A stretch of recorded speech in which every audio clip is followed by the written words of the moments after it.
Welcome to the channel. Today we'll explore one of the most intriguing and controversial stories in the wizarding universe, the complete existence of Albus Percival Wulfric Brian Dumbledore. Do you really know this iconic Hogwarts headmaster? Do you understand the motivations behind his most enigmatic decisions? Prepare for a narrative that will revolutionize your perspective on this extraordinary figure. Before we begin this epic journey, I'd like to ask for your support. If you're not yet part of our community, please subscribe to the channel right now. We're racing to reach our goal of 1,000 subscribers, and each of you makes all the difference. Seriously, it helps me immensely to continue bringing you quality content like this. And tell me in the comments, which city are you watching this video from? Oh, and if you enjoy content about the wizarding world, leave a like. It shows YouTube that our videos are worth recommending. Now, prepare yourselves for a saga that will move you, surprise you, and completely transform your understanding of Albus Dumbledore. I guarantee that by the end of this video, you'll understand why Albus Dumbledore is considered one of the most well-crafted characters in modern literature. Our story begins in the summer of 1881, in a charming village called Mold on the Wold. Albus Percival Wulfric Brian Dumbledore was born the eldest son of Percival and Kendra Dumbledore. Percival was a respected wizard who served the Ministry of Magic, recognized for his uprightness and moral principles. Kendra, his mother, was a witch of Muggle origin who had married for true love, something not so common at the time when arranged marriages were still common among traditional wizarding families. The couple would later be blessed with 2 additional children, Aberforth, 2 years younger than Albus, and Ariana, the youngest. For several years, the Dumbledores enjoyed a peaceful and harmonious existence in Mold on the Wold. Albus showed early signs of extraordinary magical abilities. At the age of 3, he was already manipulating objects through levitation with astonishing ease. However, this happiness would be shattered when Albus turned just 6. On a seemingly ordinary day, Ariana was playing in the backyard when she was observed practicing magic by 3 young muggles from the neighborhood. What happened next would forever scar not only Ariana, but the entire Dumbledore family. The 3 boys, terrified and perhaps driven by the cruelty characteristic of children who cannot comprehend the unknown, brutally attacked little Ariana. They certainly caused her physical injuries, but the psychological trauma was even more devastating. Ariana, a naturally magical and sensitive child, suffered such a profound shock that her relationship with magic was permanently damaged. She developed what experts today would call obscurus, a condition in which repressed and traumatized magic becomes uncontrollable and dangerous. Ariana was never able to use magic normally again. Her powers manifested in violent, unpredictable outbursts that she could not control. When Percival discovered what had happened to his daughter, fury overcame him. It wasn't merely paternal rage. It was the indignation of a man who saw his innocent child being destroyed by prejudice and malice. Percival tracked down the 3 young muggles and attacked them using magic. Here's a crucial detail that many miss. Percival never revealed the true reason for his attack. When he was tried and sentenced to Azkaban, he chose to be seen as a prejudiced, Muggle-hating wizard, rather than expose his young daughter's vulnerability and trauma. He was a father protecting his child even at the expense of his own reputation and freedom. Percival was sent to Azkaban, where he would die years later, never to see his family again. The man who had always championed justice was branded a criminal to preserve his daughter's dignity.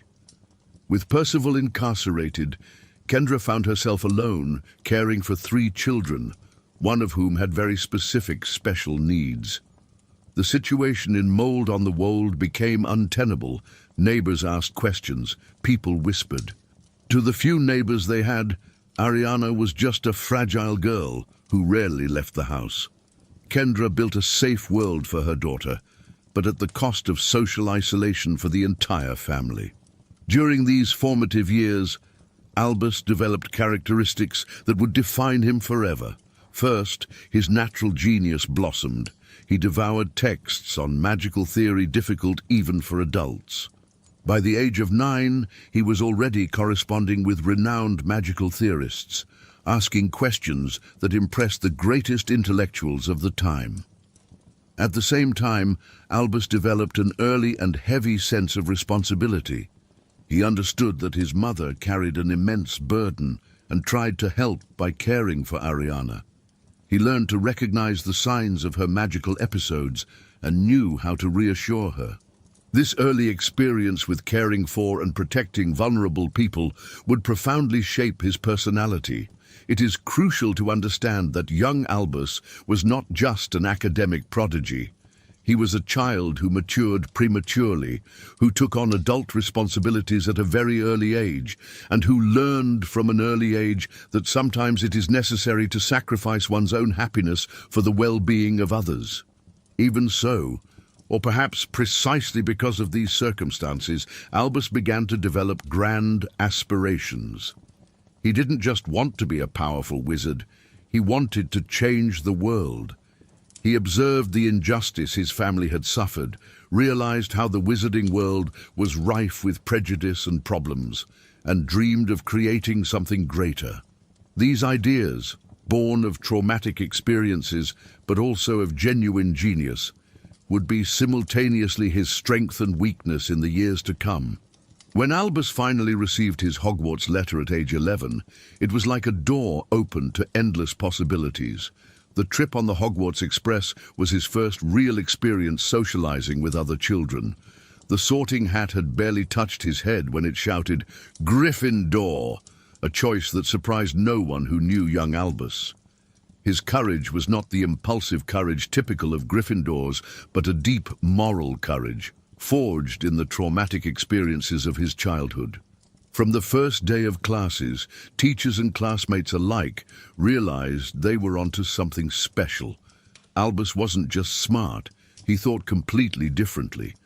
While other students memorized incantations, Albus questioned the fundamental principles behind magic.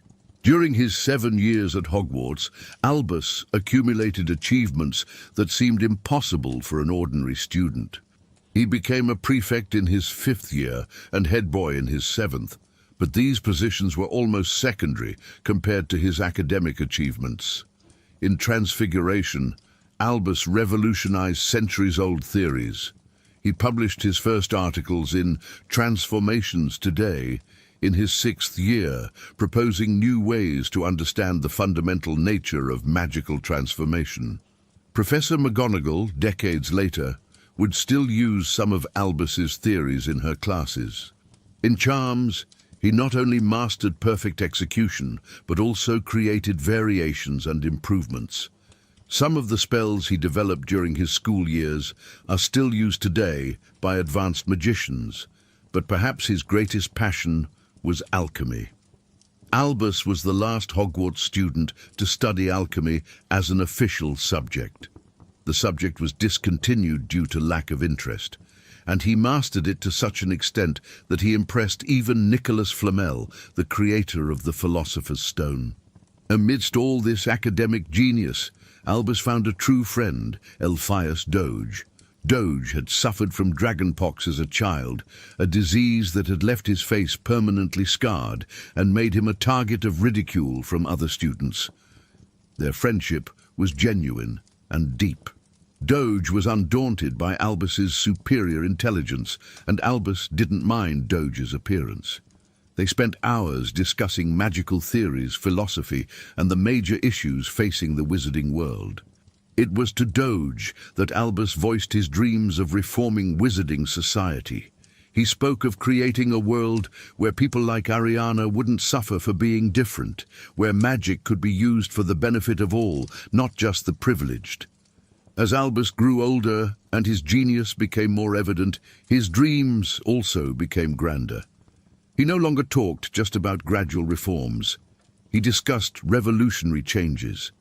Some teachers began to worry about the intensity of his ideas. Albus began to believe that people with superior abilities had not only the right, but the moral obligation to lead those less capable. It was a dangerous philosophy, born of good intentions, but grounded in a problematic belief in natural superiority.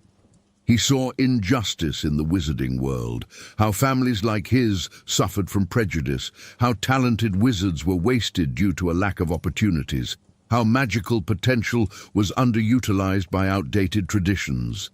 His solutions, however, involved levels of control and manipulation that we now recognize as problematic.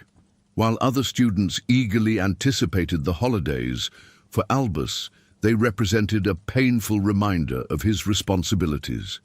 Each return to Mold on the Wold meant putting aside his advanced studies and intellectual discussions to help care for Ariana. He loved his sister deeply, but he also felt the weight of lost opportunities.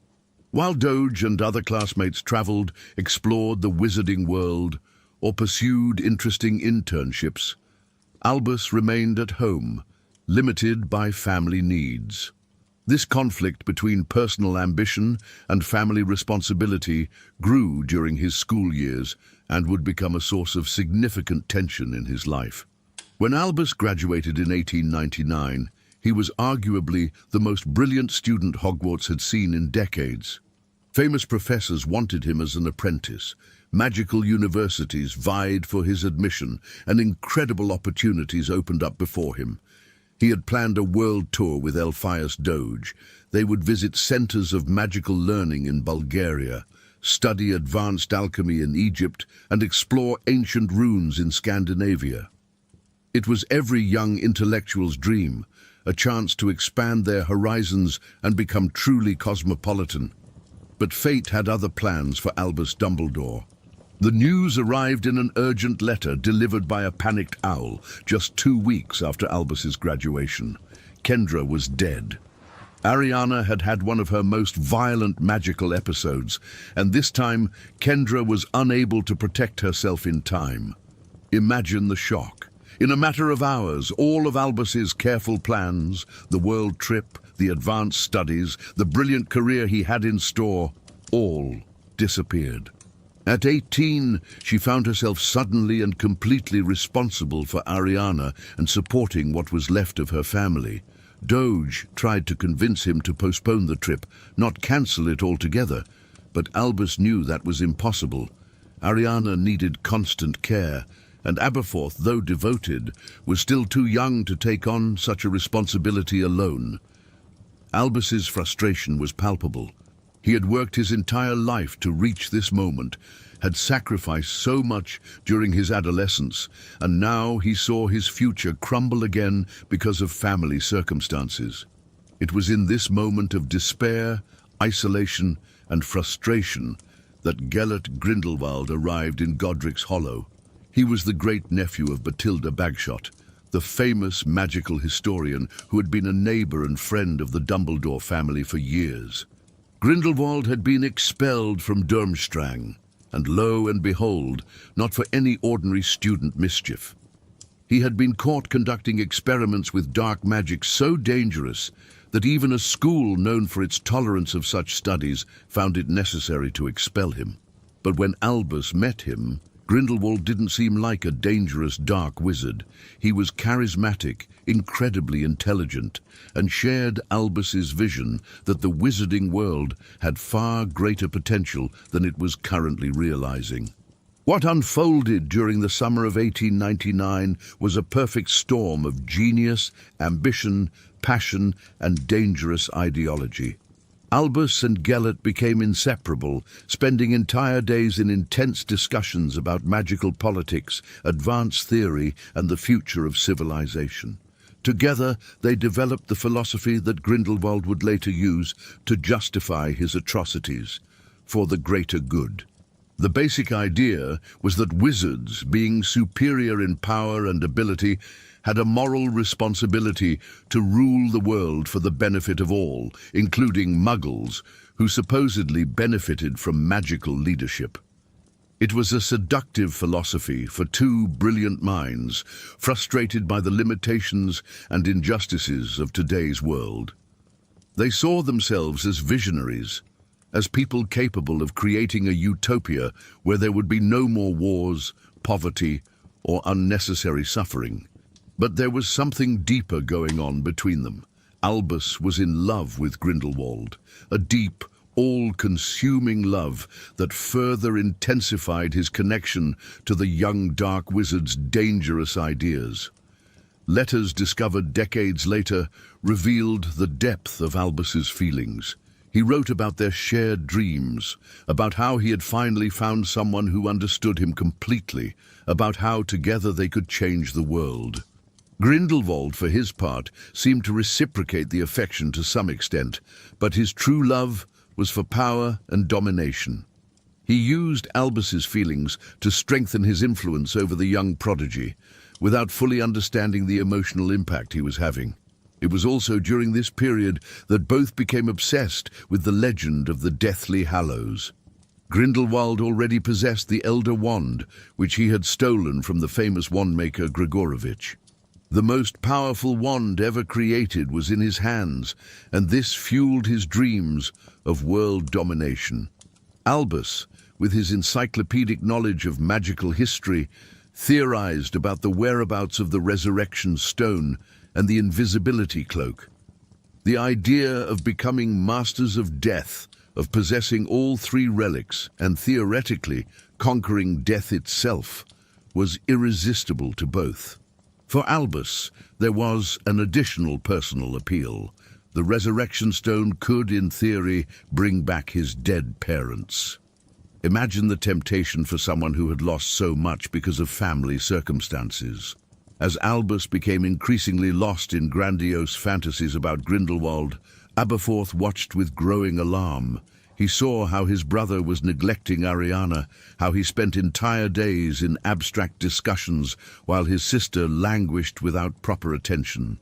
Aberforth was simpler than Albus, less intellectual, but he had something his brother was missing: practical sense and genuine compassion for the real people around him.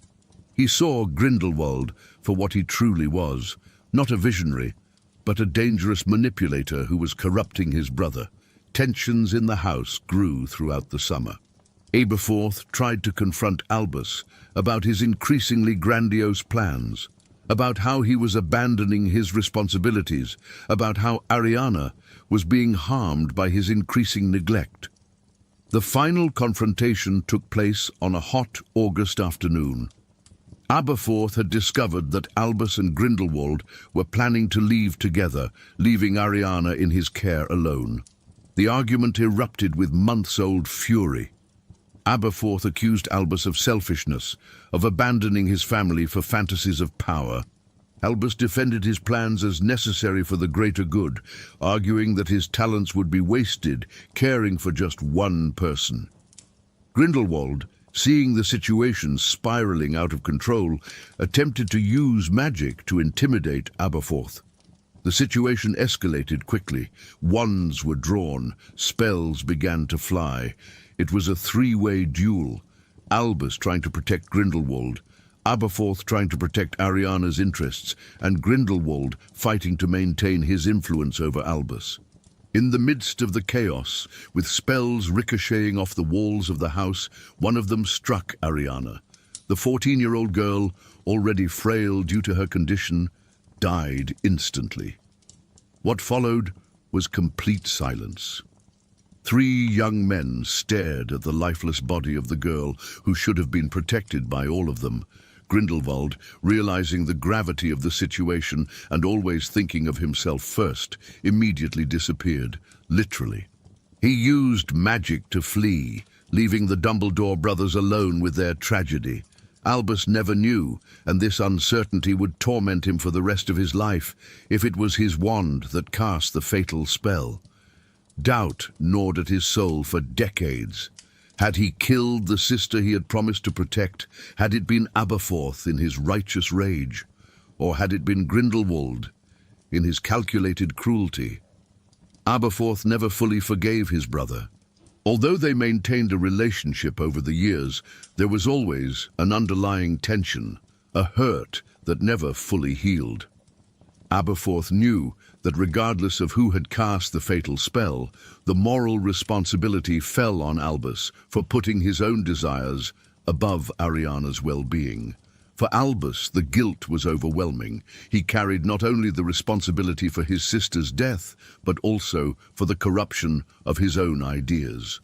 He had allowed himself to be seduced by dangerous philosophies, placing power and ambition above love and family responsibility. The experience fundamentally changed who Albus was. The ambitious young man who dreamed of ruling the world for his own good died that day, along with Ariana. What emerged from the ashes would be a man dedicated to redemption, someone who would spend the rest of his life trying to make up for his terrible mistakes. After Ariana's funeral and the devastating months that followed, Albus needed to rebuild his life completely. All his grandiose dreams had turned into nightmares. The last thing he wanted was power or influence. He simply wanted to find a way to serve, to make up for his terrible mistakes. When a transfiguration teaching position opened at Hogwarts, Albus accepted it immediately. For someone of his exceptional talents, it was an almost modest position. He could have secured far more prestigious positions at the Ministry of Magic or at advanced research institutions. But Albus didn't want prestige. He wanted redemption. Headmaster Phineas Nigellus Black was surprised when the young prodigy accepted the position without negotiating salary or special conditions. Albus simply wanted to work, to dedicate himself to something greater than himself. As a teacher, Albus quickly distinguished himself, but in a completely different way than he had as a student. His approach was no longer focused on demonstrating his own genius, but on identifying and nurturing the potential of others. He developed revolutionary teaching methods. Instead of simply teaching transfiguration spells, he taught his students to think about the fundamental principles behind magic. He showed how transfiguration was a metaphor for personal change, how people, like objects, could be transformed into something better.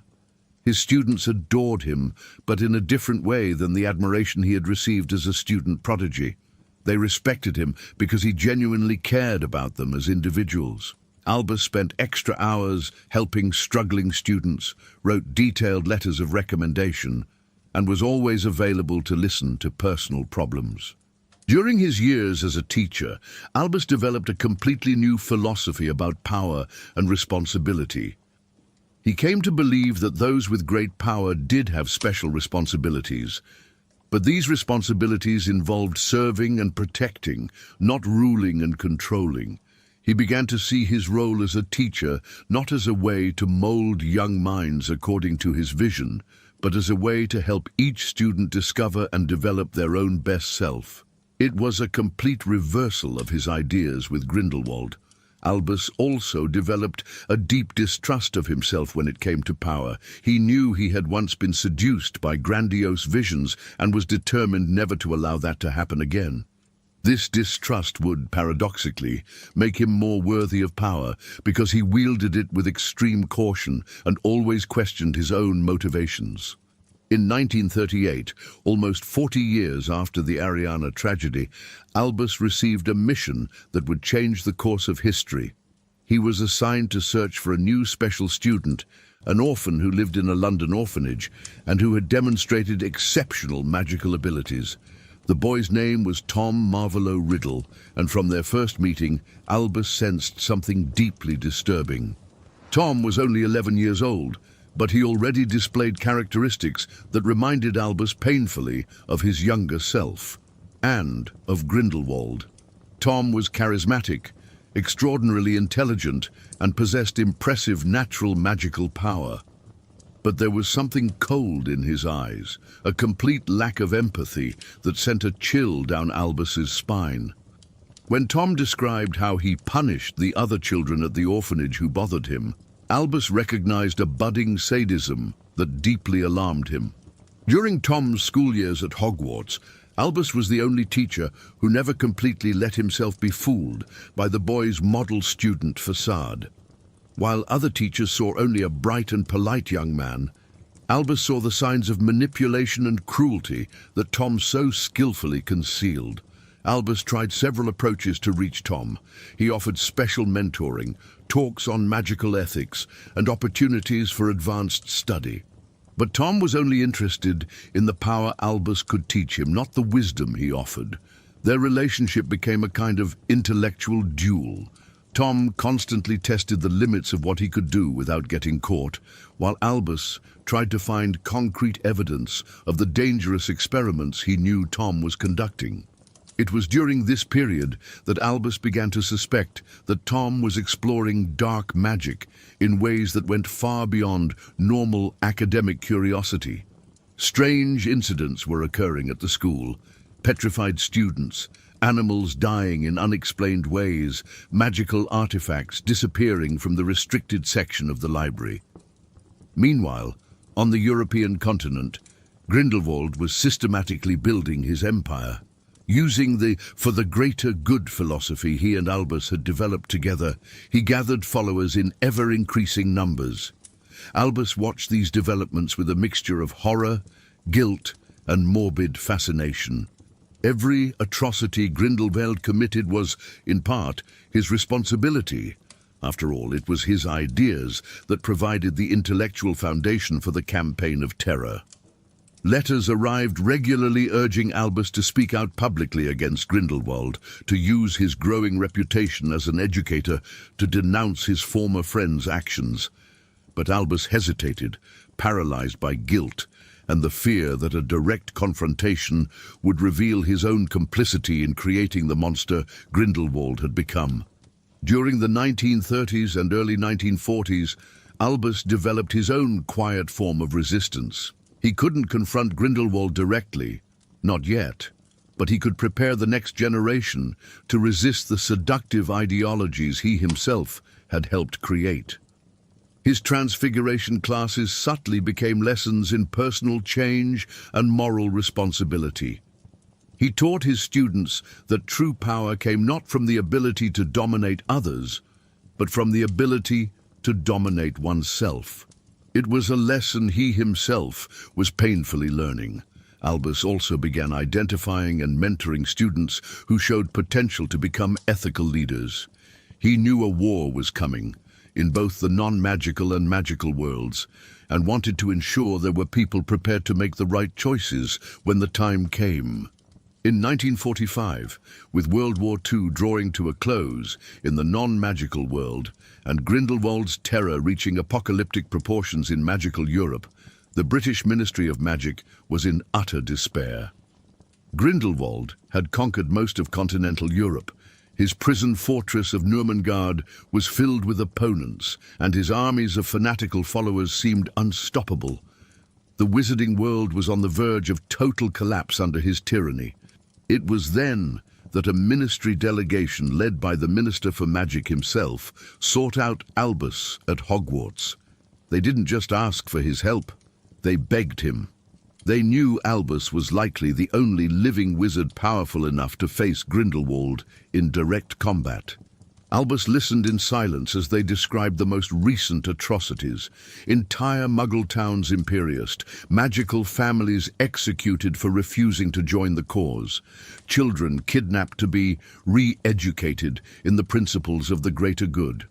Albus's initial refusal shocked the delegation. How could the greatest wizard of his generation refuse to save the world?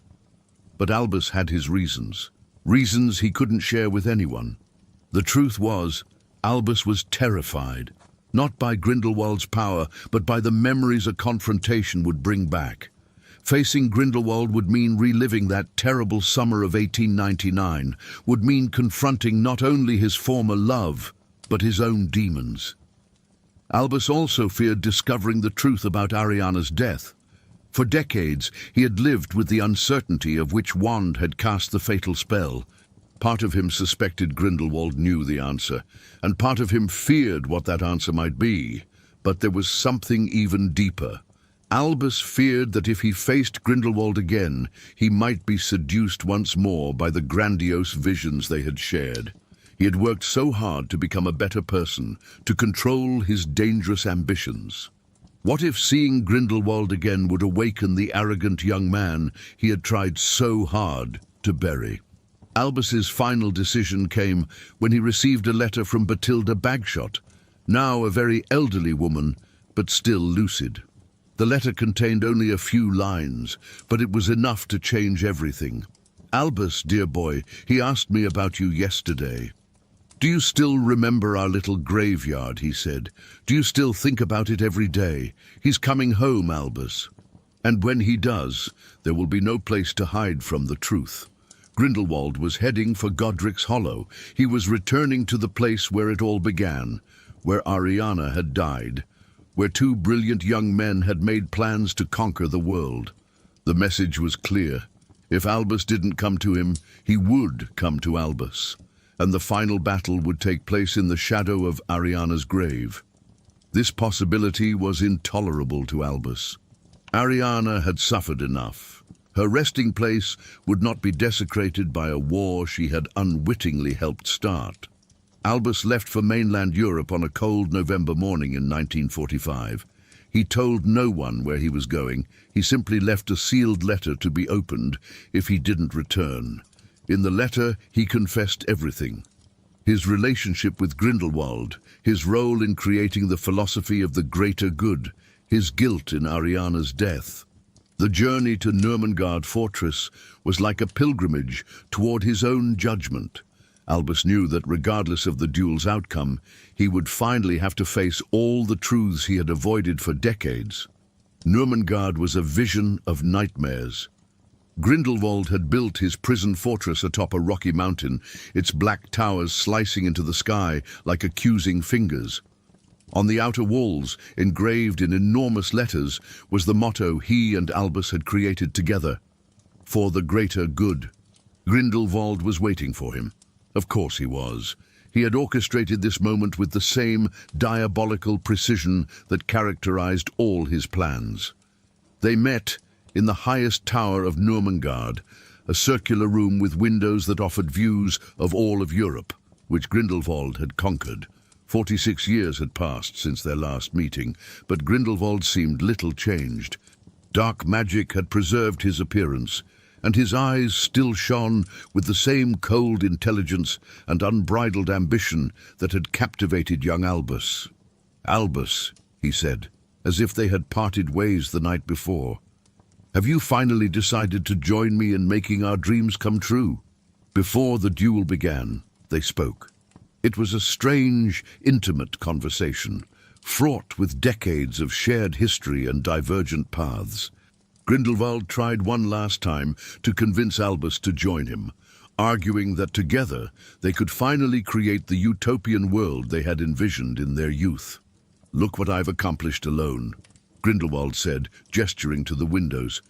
"Imagine what we could do together, with your wisdom and my power combined." But Albus was no longer the impressionable young man of 1899. He had seen the real cost of Grindelwald's grandiose dreams: the lives destroyed, the families torn apart, the terror that had spread across the continent.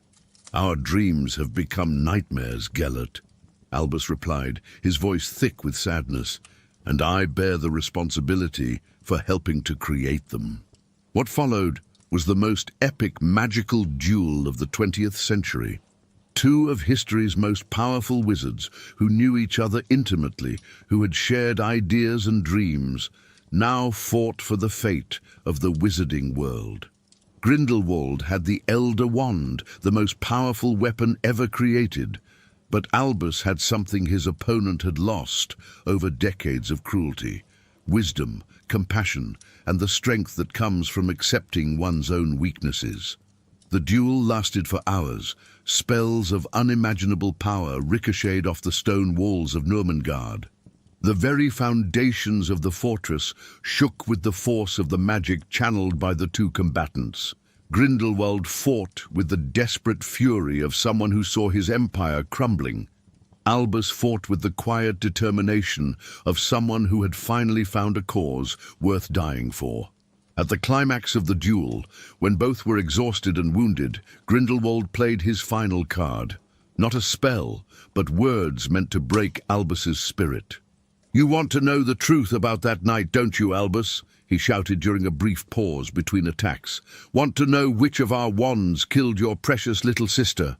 Albus froze for a moment. Just a moment, but it was almost enough for Grindelwald to win. A beam of green light passed inches from his head. "It was yours," Grindelwald continued, laughing cruelly. "I remember perfectly. Your spell bounced off the wall and hit her. You killed your own sister, Albus. How does that make you feel?" For a moment that seemed like an eternity, Albus was transported back to that terrible August day in 1899. He saw Ariana falling again, heard the deafening silence that followed, felt the crushing weight of guilt again. But then something changed. Albus realized that the specific truth of which wand had cast the fatal spell didn't matter. He was responsible for Ariana's death, not because of any one spell, but because of all the choices that had led to that moment, for allowing himself to be seduced by Grindelwald, for neglecting his responsibilities, for placing ambition above love. "You're right," Albus said, his voice eerily calm. "I killed Ariana. Not just that day, but every day I neglected her, every time I put my own desires above her well-being. And that's exactly why I need to stop you now." Accepting his guilt, paradoxically, freed Albus. He was no longer fighting to escape his past, but to redeem it. With a combination of spells he had never attempted before, he finally overcame Grindelwald's defenses. Grindelwald fell, the Elder Wand flying from his hand into Albus's. The man who had terrorized Europe for decades was defeated, wounded, but alive. Albus could have killed him.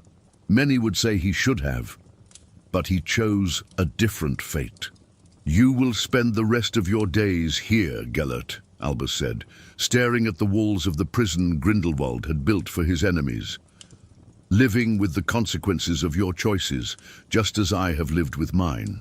By becoming the new master of the Elder Wand, Albus inherited not only the most powerful weapon in the wizarding world, but also the constant temptation it represented. Wielding such power was a daily test of his character. Albus resolved never to use his wand for personal gain or to dominate others. Instead, it became an instrument of protection and a constant reminder of how power can corrupt even the best intentions. When he returned to Britain, he was welcomed as a hero. The wizarding world celebrated his victory over Grindelwald, but Albus found little solace in the celebrations. He had saved the world, yes, but at a tremendous personal cost, and he knew he had taken on a responsibility he would carry for the rest of his life. When Armando Dippet announced his retirement in 1956, there was no doubt about who should succeed him.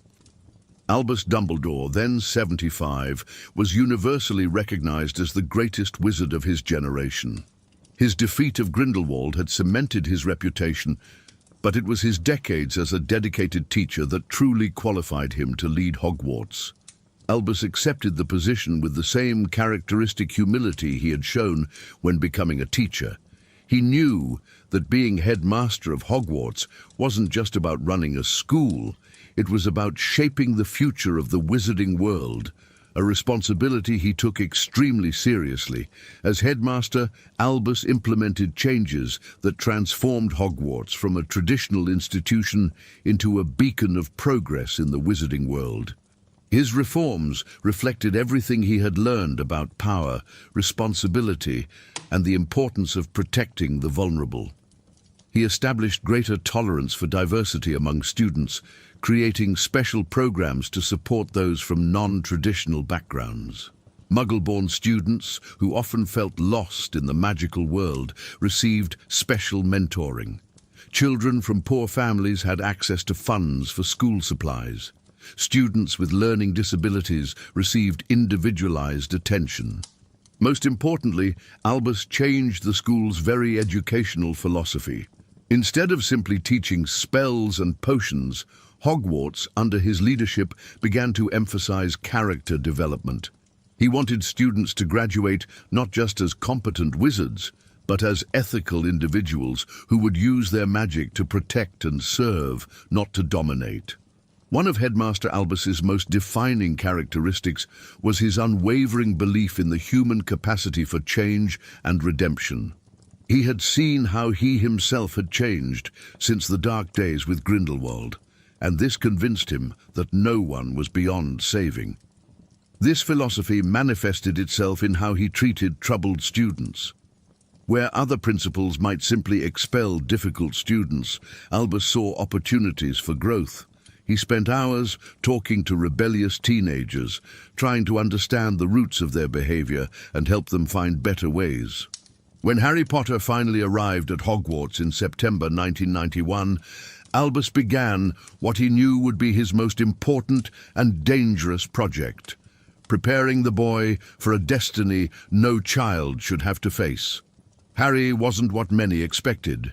He wasn't arrogant or spoiled, as he might have been if he'd grown up with his fame. Instead, he was modest, genuinely brave, and possessed a capacity for love and sacrifice that reminded Albus painfully of Lily Potter. But Harry also carried deep wounds from his difficult childhood. He longed for belonging, for a royal family, for someone to love him unconditionally.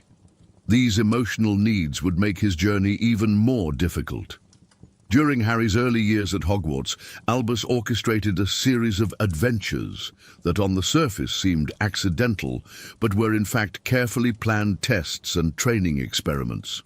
The Philosopher's Stone wasn't really in danger in his first year. Albus's wards were far superior to Quirrell's abilities. But the experience taught Harry about courage, teamwork, and the importance of doing the right thing, even when it's difficult. The Chamber of Secrets in second year exposed Harry to the first fragment of Voldemort's soul, Tom Riddle's diary. It was the first time Harry directly confronted his enemy's mind, and Albus carefully observed how the boy reacted. In third year, the Dementors tested Harry's ability to produce a Patronus, a spell based on happy memories and inner strength. It was a skill that would be crucial in future confrontations. With each passing year, Albus faced a growing moral dilemma. He was essentially raising Harry like a pig to slaughter, in Snape's later words. He knew that eventually Harry would have to die to destroy the part of Voldemort's soul lodged in his scar. This knowledge tormented Albus constantly. As someone who had learned to value each individual life, who had spent decades trying to protect the vulnerable, he struggled with the need to sacrifice one innocent person to save many. During sleepless nights, Albus wondered if he was becoming like Grindelwald, someone willing to sacrifice lives for the greater good.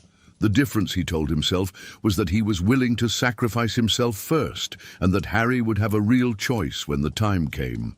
Over the years, he subtly educated Harry about sacrifice, love, and the moral complexities of war. Each adventure, each lesson, prepared the boy to understand that sometimes it is necessary to sacrifice oneself for others. The conversations in his office after each dangerous incident weren't just debriefings, they were therapy and moral education sessions. Albus was trying to build in Harry the inner strength he needed to make the final choice when the time came. Even when he wasn't directly present, Albus kept watch over Harry through a complex network of allies and magical devices. Severus Snape reported any sign of danger. The Order of the Phoenix maintained discreet guards. Magical portraits scattered throughout the castle served as extra eyes and ears. His own magical instruments in his office constantly monitored Harry's health and well-being. Albus knew when the boy was having nightmares, when he was worried, when he was in real physical danger. Harry was never truly alone, even when he felt most abandoned. It was a delicate balance, protecting without suffocating, guiding without controlling, preparing without unnecessarily traumatizing. When Voldemort physically returned at the end of the Triwizard Tournament in 1995, Albus knew the final phase of the war had begun. This time, he had advantages he hadn't had in the First War. He understood the nature of Voldemort's Horcruxes and had a plan to destroy them. But I also knew time was running out. Voldemort had become more powerful, more cruel, more desperate, and Harry was growing, becoming stronger, but also more stubborn and independent. The last 2 years of Albus's life were spent in a frantic search for Voldemort's Horcruxes. It was a race against time, to find and destroy the fragments of Voldemort's soul before he became too powerful to be stopped. Retrieving Marvolo Gaunt's ring nearly cost Albus his life. The curse on the ring was exquisitely malignant, beginning to destroy his hand and slowly spreading to the rest of his body. Albus knew he had, at most, a year to live. But the ring also confirmed his deepest suspicions. It wasn't just a Horcrux, it was also the Resurrection Stone, one of the deathly hallows he and Grindelwald had coveted in their youth. For one terrible moment, alone in his office with the Resurrection Stone in his hands, Albus was tempted to use it. He could speak to Ariana again, ask for her forgiveness. He could see his parents one more time, explain how things had gone wrong. But Albus had learned, the hard way, that some powers are too dangerous to wield. The Resurrection Stone didn't bring true life, only tortured shadows of the dead. Using such a power would be a betrayal of everything he had fought for decades. During Harry's 6th year, Albus finally began to educate the young man directly about Voldemort and Horcruxes. Using the pensieve, he showed the boy carefully selected memories that revealed Tom Riddle's true nature, not as the monster he had become, but as the young man who had made terrible choices. It was crucial psychological preparation. Harry needed to understand that Voldemort was not an inevitable force of nature, but a man who had chosen the path of darkness. This meant he could be defeated, but also that anyone, including Harry himself, could make similar choices if they weren't careful. Albus knew his death was imminent. The ring's curse was spreading inexorably, and he had perhaps only months left to live. But his death could serve a greater purpose if carefully planned. He orchestrated his own death at the hands of Severus Snape in a move that would serve multiple strategic purposes. First, it would save the soul of Draco Malfoy, who had been ordered by Voldemort to kill him, a task that would psychologically destroy the young man. Second, it would protect Snape's position as a spy, keeping his cover intact. Third, it would allow him to pass crucial final information to Harry through his memories. Albus's death on the astronomy tower was the culmination of a life dedicated to redemption. He died protecting others, fulfilling the silent promise he made to himself after Ariana's death, that he would never again put his own interests above the well-being of the innocent. His last words to Snape, "Please," carried the weight of decades of guilt, hope, and determination. It was a plea, but also an expression of confidence that even someone like Snape could find redemption through sacrifice. Through his will and the magical portraits he left behind, Albus continued to guide the war even after his death. He had sown the seeds of ultimate victory against Voldemort, but now he depended on others to reap the rewards. The will he left Harry, Ron, and Hermione wasn't just a distribution of magical objects, it was a final puzzle. A final lesson in the importance of friendship, courage, and sacrifice. The Deluminator for Ron, the Tales of Beedle the Bard for Hermione, and the Golden Snitch for Harry. Each gift held essential lessons for the final journey. After his death, many questioned Albus's methods. Rita Skeeter, in her book, The Life and Lies of Albus Dumbledore, exposed dark aspects of his past that shocked the wizarding world. Revelations about his relationship with Grindelwald, his neglect of Ariana, and his youthful thirst for power shattered the great hero's image. These criticisms were painful, but also necessary. They showed that Albus was not an infallible saint, but a deeply flawed man who had spent his life trying to make up for his mistakes. In a sense, this made his accomplishments all the more impressive. He had become great, not despite his flaws, but because of how he chose to deal with them. For Harry, the revelations about Albus's past were devastating. The man he had seen as a near-perfect father figure turned out to be as complex and flawed as any human being. There were times when Harry questioned whether he could trust anything Albus had told him, but this crisis of faith was also essential to Harry's growth. He needed to learn to make his own moral decisions, to not blindly rely on the authority of others. The final journey to destroy the remaining Horcruxes was as much about Harry finding his own inner strength as it was about defeating Voldemort. Harry's ultimate sacrifice in the Forbidden Forest, where he willingly walked to his death to destroy the Horcrux in his forehead, validated Albus's entire strategy. Harry had learned the lessons Albus had tried to teach, that love is stronger than power, that sometimes it is necessary to sacrifice oneself for others, that death is not the worst fate that can befall a person. Most importantly, Harry had made this choice freely. Albus hadn't forced or manipulated him into this moment. He'd provided the tools and the moral education. But the final decision was entirely Harry's. When Harry survived Voldemort's Avada Kedavra, protected by the same magical principles that had saved his life as a baby, Albus's plan was complete. Voldemort was defeated not by superior strength, but by the self-destructive nature of evil itself. In the limbo between life and death, Harry encountered Albus one last time. He was an idealized version of the old headmaster, but also deeply real, representing everything Albus had tried to be, his hopes, his regrets, his accumulated wisdom. In this final encounter, Albus asked for the forgiveness he had sought all his life, not just from Harry, but from himself. He had finally found peace with his choices, knowing that he had used his second chance at life to protect and serve, not to dominate. Albus Dumbledore was many things throughout his long life: a precocious genius seduced by power, a passionate young man who made terrible choices, a guilt-racked man who spent decades seeking redemption, a dedicated mentor who was sometimes cruel in his calculations, a brilliant strategist who played a long and dangerous game with human lives, a leader who inspired devotion and controversy in equal measure. More than anything else, he was profoundly human. His greatest virtues and his worst flaws sprang from the same source: a brilliant mind, combined with intense emotions and an extraordinary capacity for both love and ambition. He proved that even those who make the worst mistakes can find redemption through sacrifice and service to others. His life demonstrated that greatness comes not from the absence of flaws, but from how we choose to deal with our imperfections.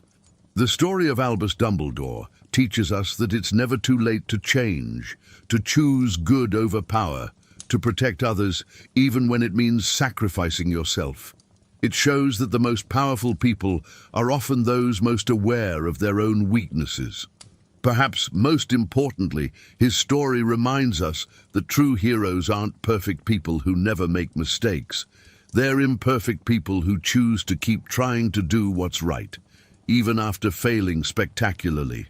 And so ends the extraordinary saga of Albus Percival Wulfric Brian Dumbledore, a life that spanned more than a century, witnessed 2 wizarding world wars, and defined the course of wizarding history. His journey shows us that redemption is possible for anyone, that true love is more powerful than any magic, and that sometimes the wisest people are those who carry the weight of their mistakes most deeply.